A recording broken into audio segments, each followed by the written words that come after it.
Spooky fans, Michael here. So if you are wondering why the setup is completely different, you probably missed my announcement video last week. No worries, I will summarize it for you. Number 1, I am now a full-time YouTuber, so the upload schedule is going to change a bit. Number 2, I've started posting to my second channel, formerly named JMikeyG, now named Michael Groth again, so if you want to see some non-Pokemon content from me, there you go. Number 3, I've started live streaming on Twitch, twitch.tv/MandJTV, so if you want to see some live content from me, you should do that. Number 4, I've launched a Patreon, so if you would like to support me on a month-by-month basis and earn some cool monthly perks, you can do that. And number 5, I am giving away a Nintendo Switch. Links to all of those things are down in the description below if you are interested, which you totally should be. But anyways, welcome everyone to my first top 10 as a full-time YouTuber. Top 10s are going to be a lot more frequent now that this is my job, so I hope you're excited.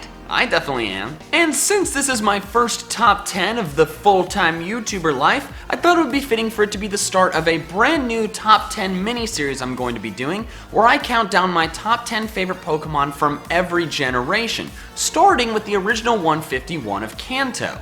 There weren't any Kanto Pokemon in my updated top 10 favorite Pokemon list, so this should be a totally new cast of characters for me to talk about. Well, at least since my top Pokemon of every type video, but things have changed a bit since then. So be sure to leave a like on the video, comment below some of your favorite Kanto Pokemon, and subscribe if you haven't already. And without further ado, here are my top 10 favorite Kanto Pokemon. Number 10. Gyarados. If you've been paying attention to my video backgrounds for a while, you may have guessed that I liked Gyarados. If you did guess that, nice work. You're very astute. But even though you may know I like Gyarados, I've never really discussed why. So, now I will. I think Gyarados is super cool, but not only do I think it looks awesome, I think it has one of the best stories, I guess you could call it. I love the idea that Gyarados starts out as one of the weakest Pokemon in existence, but if a dedicated trainer is willing to put in the time and effort to train it up, it'll transform into a raging, terrifying sea monster that can destroy a town single-handedly. To me, it seems like anyone who has a Gyarados is someone to be respected, and I like that about it. Number 9. Blastoise. Sceptile was the first Pokemon I ever played through a game with, but Blastoise was the second. When Leaf Green came out, I started off with a Squirtle that I aptly named Squirt, and I trained it up into a powerful Blastoise. I beat pretty much the entire game with it, since I didn't really understand the concept of a team at this point, and so because of that, I will always have a bit of nostalgic attachment to Blastoise. And of course, as many people agree, it looks awesome! It has freaking cannons coming out of its turtle shell. Definitely one of the most creative designs out there. Number 8. Aerodactyl. Not only does Aerodactyl have one of the coolest Pokemon names in existence, it's also probably my favorite prehistoric Pokemon. It might also be Archeops, but I tend to lean towards Aerodactyl a bit more since Aerodactyl doesn't have one of the dumbest abilities ever created. Like Gyarados, I like Aerodactyl because of just how fearsome it looks. It looks like one of the most terrifying and ferocious apex predators of dinosaur times, but it can also fly. Could you imagine hearing this thing screech and then just seeing its wings cover up the sun? Talk about blood chilling. And of course, super awesome if you don't have to actually experience it. Number 7. Rideon. I have always thought Rideon was an excellently designed Pokemon. I think it just really captures the spirit of Pokemon well. And when I say that, I don't mean like what Lampent does where it literally steals people's spirits. I mean that Rideon looks like what a Pokemon should. A monster, but not a monster you would want to kill. Rather a monster that you would want fighting by your side. I haven't used Rideon a whole lot, but there are 3 instances of Rideon that have made me really like it a lot. The first is that I used a Rideon in my first ever playthrough of Gen 1, which was Yellow on the Virtual Console last year, and he was excellent in pretty much every battle. The second was that in Pokemon Go, I had a Rhyhorn as my buddy Pokemon for months. My walking and patience finally paid off though, and now it's a Rideon that's one of my strongest Pokemon.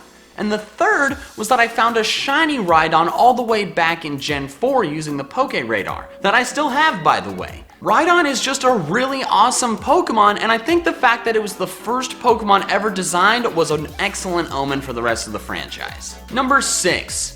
Bulbasaur. There's a running gag on the internet that Bulbasaur is the worst of the Kanto starters, and while its battling capabilities do tend to be inferior to the other two, at least prior to Mega Evolving from what I've experienced, I still really like it.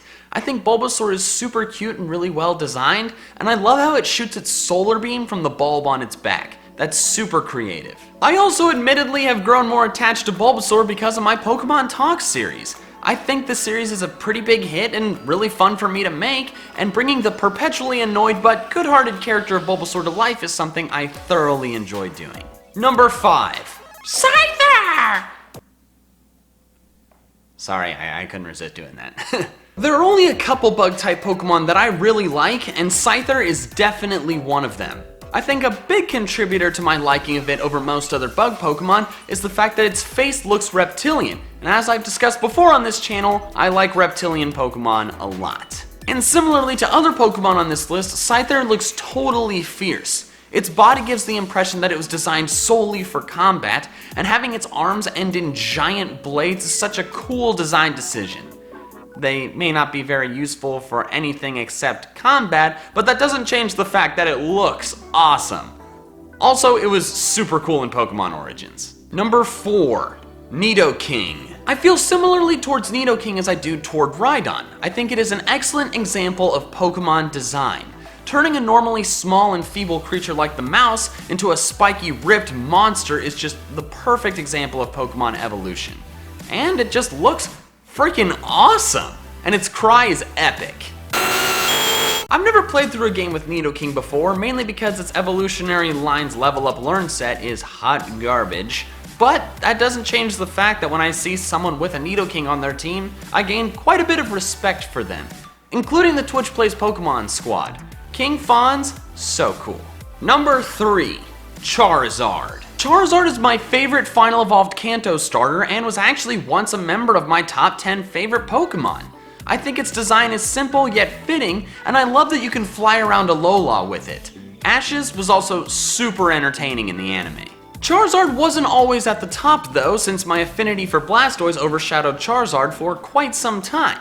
What really made me love Charizard was the creation of Mega Charizard X. I think it looks so awesome with the black coloring and the blue fire, and the first competitively perfect Pokemon I ever bred was a Charmander that I nicknamed Demon in my Pokemon X. Charizard may get a little bit of hate because people think it gets too much special treatment, but it will always be one of my favorites. Number 2. Taurus. Taurus is a simple Pokemon, but I really like that about it. They took a regular animal like a bull that already looked cool and made it look even cooler. I think it looks simultaneously majestic and powerful, and it is easily the best bovine Pokemon out there. Miltank? Yeah, no. Taurus also kicks a ton of butt in Gen 1.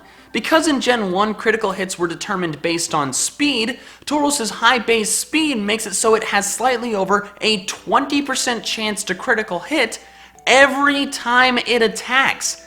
Combine that with very strong stab moves in Body Slam and Hyper Beam, and a base 100 attack stat, and you have Taurus as one of the strongest Pokemon in all of Generation 1. Because of all that, I made sure to catch one in the Safari Zone and add it to my team in my yellow playthrough, and I kicked a ton of butt with it. And because of that, Taurus will always be one of my favorite Kanto Pokemon. Number 1. Squirtle. I bet you weren't expecting this, were you? Charizard might be my favorite fully evolved Kanto starter, but Squirtle is my favorite Kanto starter. Why? Well, first off, it's freaking adorable. Just look at this cute little turtle. Definitely the cutest Gen 1 Pokemon, hands down. But in addition to its adorable appearance, I also have a lot of history with Squirtle. Like I mentioned before, Squirtle was the first Kanto starter I ever picked back in Leaf Green. But even before I ever started playing the games and even discovered Trico, Squirtle was my favorite Pokemon. I always loved that Ash had one on his team, and my favorite Pokemon plushie as a kid was a Squirtle plushie. A plushie that many of you are likely very familiar with. Hi, I'm Bulbasaur. And I'm Squirtle. And this is Pokemon... What the f*** happened to the floor? That's right, Squirtle from Pokemon Talk has been around since I was about 7 years old. And bringing him to life by creating this wacky, hilarious character that so many of you love has only made me adore Squirtle even more.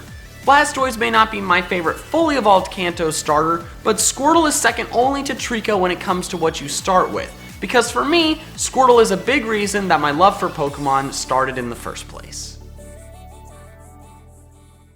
So there we have it. Those are my top 10 favorite Kanto Pokemon.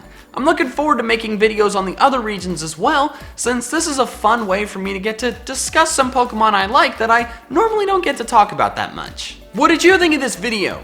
Do you agree with my list? What are some other Kanto Pokemon that are some of your favorites? Let me know in the comments below! And if you like this video, be sure to leave a like, and if you haven't already, you should definitely subscribe for more fun Pokemon content of all kinds. Also, be sure to subscribe to my second channel, Michael Groth. Follow me on Twitch for some fun interactive live streams. Consider supporting me on Patreon to get some cool exclusive perks, and sign up for the Nintendo Switch giveaway. Links all down in the description below. Also, if you've been eyeing this cool shirt of mine and you want to get one of your own, you can get one from my merch store. The link is also down in the description below. Alright, that's all I have for now. So until next time, pick up hands. Gotta catch them all! Everybody wants to get down.